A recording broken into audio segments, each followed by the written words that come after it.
ಇವತ್ ನಾವು ಯಾವ ದೇವಸ್ಥಾನಕ್ಕೆ ಹೋಗಿದ್ವಿ ಅಂತ ನೀವೇ ನೋಡಿ. ಹಾಯ್ ಹಲೋ ನಮಸ್ಕಾರ ಕರ್ನಾಟಕ, ನಾನು ನಿಮ್ಮ ಪ್ರೀತಿಯ ಶಿಕಾರಿಪುರದ ಹುಡುಗಿ. Welcome back to my mini blog. First ನಾವು ಹೋಗಿದ್ದೆ ವಡಂಬೈಲಲ್ಲಿರೋ ಬಳೆ ಪದ್ಮಾವತಿ ದೇವಸ್ಥಾನಕ್ಕೆ. ದೇವ್ರ ದರ್ಶನ ಮಾತ್ರ ಚೆನ್ನಾಗಾಯ್ತು. 4 ದಿಕ್ಕಿನಲ್ಲೂ ದೇವ್ರ ಮೂರ್ತಿ ಇತ್ತು. ವಡನ ಬಯಲಿನ ಪದ್ಮಾವತಿ.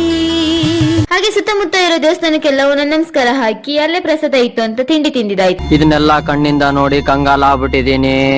ನೆಕ್ಸ್ಟ್ ನಾವು ಹೋಗಿದ್ದೆ ಜೋಗ್ ಫಾಲ್ಸ್ ನೋಡಕ್ಕೆ. ಅಲ್ಲಿ ಇನ್ನ ಕನ್ಸ್ಟ್ರಕ್ಷನ್ ಕೆಲಸ ಎಲ್ಲ ನಡೀತಾ ಇತ್ತು. ಜೋಗ ಮಾತ್ರ ನೋಡಕ್ಕೆ ಮಸ್ತ್ ಇತ್ತು, ಆದ್ರೆ ನೀರು ಸ್ವಲ್ಪ ಕಮ್ಮಿ ಇತ್ತು ಅಷ್ಟೇ. ಆದ್ರೂ ಅದೇ ವ್ಯೂವ್ನ ಎಂಜಾಯ್ ಮಾಡಿ. ಭುವಿ ಕೆನ್ನೆ ತುಂಬಾ ಮುಗಿಲು ಸುರಿದ ಮುತ್ತಿನ ಗುರುತು ನನ್ನ ಎದೆ. ಜೋಗಕ್ಕೊಂದ್ ಬಾಯ್ ಹೇಳಿ ನಾವೆಲ್ಲ ಹೋಗಿದ್ದೆ ಸಿಗಂದೂರಿಗೆ. ಬ್ರಿಡ್ಜ್ ಕಟ್ ಆದ್ಮೇಲೆ ಫಸ್ಟ್ ಟೈಮ್ ನಮ್ ಫ್ಯಾಮಿಲಿ ಎಲ್ಲ ಸಿಗಂದೂರಿಗೆ ಹೋಗಿದ್ದು. ಹೊರಗ್ ನೋಡಿದ್ರೆ ಫುಲ್ ಕಾರು ಬೈಕ್ ಎಲ್ಲ ನಿಂತಿದ್ವು. ಒಂದ್ ರೇಂಜಿಗೆ ರಶ್ ಇದೆ ಅನ್ಕೊಂಡು ಒಳಗ್ ಹೋದ್ವಿ. ಅಲ್ಲಿ ನೋಡಿದ್ರೆ ತುಂಬಾನೇ ಕ್ಯೂ ಇತ್ತು. ಮತ್ತೆ ಮಾಡಕ್ಕಾಗುತ್ತೆ ಅಂತ ಅದೇ ಕ್ಯೂ ಅಲ್ಲೇ ನಿಂತ್ಕೊಂಡು ಬೇಗ ಬೇಗ ದರ್ಶನ ಎಲ್ಲ ಮುಗಿಸ್ಕೊಂಡು ಅಲ್ಲೇ ಪ್ರಸಾದ ಇತ್ತಂತ ಪ್ರಸಾದ ಮಾಡ್ಕೊಂಡು ಬಂದ್ವಿ. ನೆಕ್ಸ್ಟ್ ಹೋಗಿದ್ದೆ ಕೊಲ್ಲೂರು ಮೂಕಾಂಬಿಕೆ ದೇವಸ್ಥಾನಕ್ಕೆ. ಅಲ್ಲಿ ಅಷ್ಟೇನ್ ರಶ್ ಇರ್ಲಿಲ್ಲ, ಬೇಗ ಬೇಗ ದರ್ಶನ ಎಲ್ಲ ಚೆನ್ನಾಗಾಯ್ತು. ನೆಕ್ಸ್ಟ್ ಅಲ್ಲಿಂದ ನಾವು ಪಯಣ ಮನೆಯ ಕಡೆ ಅನ್ಕೊಂಡು ಬಂದ್ವಿ. ಅದೇ ಗ್ಯಾಪ್ ಅಲ್ಲಿ ಟೀ ಬ್ರೇಕ್ ಅಂತ ತಗೊಂಡ್ವಿ. ನೆಕ್ಸ್ಟ್ ಅಲ್ಲಿಂದ ಫೈನಲಿ ನಮ್ಮ ಮನೆಗ್ ಬಂದು ತಲುಪಿದ್ವಿ. Thank you for watching.